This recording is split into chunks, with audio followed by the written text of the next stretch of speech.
This is part 4 of a series where I had the honor of hanging out with Denise Donahue, the mortgage nerd, and we are talking very openly and unscripted about the Dallas-Fort Worth area and what's happening in the real estate market. Hi everyone, if we haven't met yet, I'm Troy Sage, local realtor, and I'm dedicated to doing real estate differently. I am also the host of this podcast, Real Estate Talk. Now in this episode, Denise and I are going to discuss new construction. As a buyer, should you use an agent or not use an agent? Is there a difference? Do you get more incentives or less or the same exact thing if you go into new construction all on your own? We're also going to talk about commissions. Who actually pays the commission, whether it's new construction or resale? And if you stay to the end, we're going to touch on another topic, a little tiny company you may have heard of called Zillow.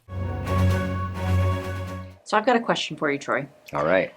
Buyers ask me all the time, if I go look at a new construction home, is it smarter for me to not use a real estate agent, or will I get a better deal because the builder won't pay a commission? That's a great question. Now you really put me on the spot, Were right? you not prepared for that? Okay, I was not prepared, but I'm ready now. Here's what I tell my buyers all the time. Who's going to read the contract with you? And because I'm in the business, I know the incentives and have researched the incentives that the builders are actually giving. So when you walk into a builder with me or an agent, right, they should know. And you're going to know up front as a buyer, they're giving away this, this, and this. You're not going to have to renegotiate that because, believe it or not, some salespeople at the builder's office, they don't offer all the incentives. Yeah, I know. And the other thing is the price is what the price is. So they've already built in the price Right. to pay us. Yep. So they can't go and say, oh, it's $300,000, I want you to take $9,000 off the price. Yeah. They don't do it. That's the biggest thing, is like the builders, if they did that, then they would be lowering the price of that home, let's say $10,000. And if the next client comes in after them that has a real estate agent that goes to buy a home, that created a comp for the community. Yeah. And a comp means that that's a most recent sale in the community that tells an appraiser what homes are worth there. So if they lowered that sales price, then they would be ruining future sales. Right. So it's already built into the sales price. You would be going unrepresented. And if you've ever tried to read one of those contracts, even I'm in the business, I'm like, they're usually like, what, 25 pages? At least. Yeah, And it's from confusing. state to state, Yeah, they're different. yeah, So I can tell you from the other states I'm licensed in, some of the contracts are over 75 pages long. Oof. So, and if you miss one paragraph or one line in a paragraph, your deposit as a buyer on new construction can be gone. That is what's crazy to me. Is number one, it's like, do you think the contracts are written to protect the builder or Yeah. the buyer? And then the fact that you have to write a deposit and they're in the contract that Yeah. nobody reads, it'll say it's non-refundable. Yeah. So you don't think having a real estate agent by your side to help you read all that stuff and you guys know what to look for, and it's just, I feel like buyers think that they'll get a discount as Yeah. if they'll lower the sales price, and it's like, no, that would be ruining the rest of the sales for the community. That's correct. And it doesn't, you have no advantage not having an agent. Here's the catch. Most builders will require, if you're looking at new construction, that your agent is with you the first time you walk into the model. Oh, interesting. If you don't walk in with the agent and you register, when you want to pursue purchasing that property and you say, I have an agent, most builders, not all, most will say that's great, but the agent wasn't here when you first looked at the property, so you have no representation. I didn't know that. Yeah, they won't pay me unless I go in with the client the very first time. Wow. But for me, I'm full service. I want to take my client out. I want to look at the property. I want to ask some questions like, hey, what do you think about this kitchen? Hey, what do you think? Especially when you go to a property, a community, and they got some homes where the sticks are still going up, the 2x4s are going up, and I've had guys, men and women that are in the business. They're contractors from other states, whatever, and they walk in and they go, dude, I would never buy this home. And then I've had others walk in and go, oh my gosh, they use 2x6s instead of 2x4s on the exterior walls, and that's exciting to see with clients and then have them get excited. But if you're by yourself, most times than not, the salesperson isn't going to say, hey, go down to lot 42, Right. where they're just putting up sticks. Yeah. Yep. Makes And total it doesn't sense. cost you as a buyer anything. Yeah. I mean, think about that. And same in resale for the most I was part. going to say, I mean, that's probably another question I get is how much do I have to pay an agent to help me buy a home? Yeah, it's traditionally the seller offers a commission to the buyer's agent, but yet we're working for the best interest of the buyer. It's just that our commission comes from the seller because they take it off the proceeds of the home.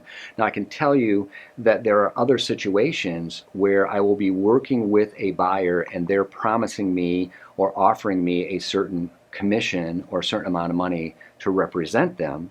So it's coming directly from the buyer. There are those cases, and that usually Got it. happens with investors, or it happens with people that are going to, families are going to put 25, 30% down, and they want to negotiate the actual sales price. They'll offer me my commission, and we will strategically write an offer that benefits both parties at that point in time so that the seller doesn't feel taken advantage of and the buyer's paying the commission. But 95% of the time, it's paid for by the seller, so it's no money out of the buyer's pocket. Yeah. I mean, and so especially if you're buying your first house, it's like you have that agent that represents you and you're not having to pay for it. That's a big deal. And you just mentioned that magic phrase that sometimes gets me excited and sometimes keeps me awake at night is first-time home buyers. I love working with first-time home buyers, but as a first-time home buyer, you've got to understand that the internet is a great tool. But if every time I had a headache, I went to the internet and asked why I have a headache, I wouldn't be here. I wouldn't be alive today. I'd have brain tumors and my head would have exploded. Yeah. So you have to get your information from a viable source and build a relationship. Whether you work with me or another agent, build a relationship with the agent. Make sure that you're always on the same page. Make sure that your communication suits your wants and needs. If you want to be text, then and you're working with somebody that doesn't know how to text, it's Yeah. probably not going to work for you. I know these are kind of basic things that we talk about all the Yeah. time, but not every agent is created equal and not Right. every lender is created equal. So Right. you've got to find that magic sauce, I call it, where everyone is working at the same pace and working on the same level. Yeah. And that can clearly articulate the pros and cons of either the home or the loan that we're writing for you, because I've seen it a lot with a lot of these people relocating to DFW. You know, I'll just speak from a lending standpoint. Actually, this morning we had a client who we had pre-qualified. We had sent them an estimated payment chart based on this property he was looking at here in McKinney, and they emailed back and they took a screenshot of what Zillow was estimating. If you went to Zillow and you typed in the address, I'm sorry, this Zillow thing just fries me all the they time. typed in the address and they were like, but Zillow said the payment is this, and it's looking at the exact address of the house that they're looking at. So it's kind of like, do I trust Zillow or do I trust Denise? I mean, Yeah. and the thing is when you looked at it, it was the property taxes and the homeowner's insurance that made up the difference between what we were proposing and what Zillow was proposing. And the truth is, it's not about what I'm proposing or Zillow is. We went to the county records and looked up the property taxes specific for that home based on the county. It's not my opinion or Zillow's. And guess what? At the end of the day, when you close on the home, that's how every escrow officer is going to set up your property taxes, is based on what the county's going to charge you. But that was the difference, and it was a $400 a month difference. Okay. So it's like, that's a big discrepancy of going online and being like, but could they get me a $400 cheaper payment? It's like, no, they just don't know. They're just using probably an average tax rate. And property taxes vary not only from city to city, but from state to state. I mean, Yeah. you know, it's a big difference. Well, from neighborhood to neighborhood. Yeah. So if you're in one part of Frisco or one part of Plano in the same county, you could be paying, most likely you will be paying a different Yeah. property tax depending on the school tax, and if there's a mud tax or there's a PID, and there's so many moving parts. Man, when you say Zillow, it gets me cranked.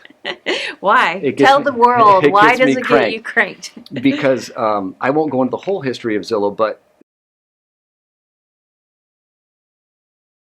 I hope you enjoyed this episode of Real Estate Talk. And remember, this is part of a 5-episode series where Denise Donahue, the mortgage nerd, and I sat down, spend a couple hours and just openly, unscripted talk about the real estate market here in the Dallas, Texas area. If you missed an episode or just want to revisit an episode, check the descriptions for the links. If you have questions for me or Denise, check the description. There are links so that you can reach us directly, or you can always leave a comment. And if you found this information helpful, click subscribe and the bell so you're alerted every time I upload another video. Until next time, my friends, make it a great day.